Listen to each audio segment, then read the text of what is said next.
Hello বন্ধুরা, welcome to my channel. তোমরা সবাই কেমন আছো? আশা করি তোমরা সবাই খুব ভালো আছো। তোমাদের আশীর্বাদে আমারও বেশ ভালোই কেটে যাচ্ছে।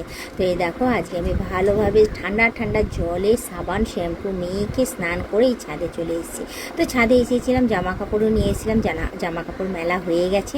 ওই গিয়ে এখন আমি আমার চুলটাকে ঝেড়ে নিচ্ছি। কি বলো তো, চুলটাকে না ঝাড়লে হবে না, ভালো করে চুলটাকে ঝেড়ে তারপর গিয়ে একটু শুকনো শুকনো করে তারপর নিচে চলে যাব।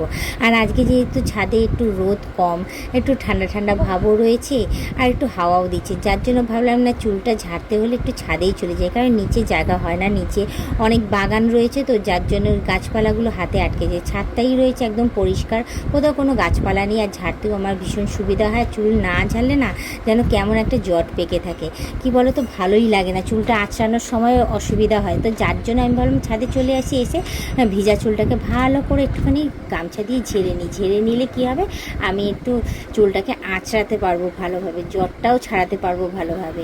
আর চুলটা যা ভেজা থাকে না, যে কি বলবো তোমাদের, এই চুল ভেজার কারণে না আমার চুলটা প্রচণ্ড পরিমাণে ঝরছে আর কেমন ধরনের যেন রাফ হয়ে যাচ্ছে।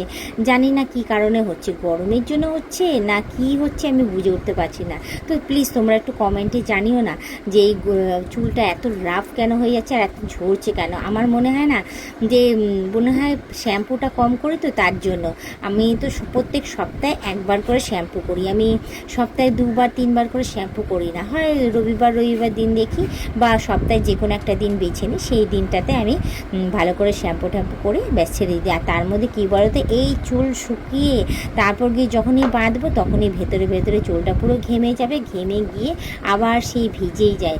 বুঝি না যে চুলটাকে কিভাবে আমি শুকনো শুকনো রাখবো আর ঝরঝরে খরপরে রাখবো, যাতে চুলটা আমার বেটার থাকবে এবং সুন্দর সতেজ থাকবে আর চকচকে থাকবে। দেখো, আগের তুলনায় আমার চুলের যে গ্লেজ ছিল সেটাও আমার কমে গেছে, বুঝেই উঠতে পারছি না। তার মধ্যে দেখো, চুল ঝাড়তে ঝাড়তে হঠাৎ করে রোদ উঠলো, মানে এত গরম লাগছিল, তো আমি ভাবলাম যে না, চুলটাকে একটুখানি ভালো করে করে নিই, নিচটা পুছে নিই, কারণ জল ঝরছে, পুছে নিয়ে তারপর নিচে চলে যাব। আরও কিছু কাজ রয়েছে, কারণ সব গিয়ে জট ছাড়াতে হবে, চুলে একটুখানি তেলও দেবো। তো যাই হোক, এবার নিচে চলে যাব। তো আজকের ব্লগ ভিডিওটা এখানেই শেষ করছি, আবার অন্য দিন অন্য কোনো সময় আমি ব্লগ ভিডিও নিয়ে হাজির হয়ে যাব। আজকের মতো টাটা, বাই বাই, সুস্থ থেকো, এভাবে আমাকে দেখতেই থেকো।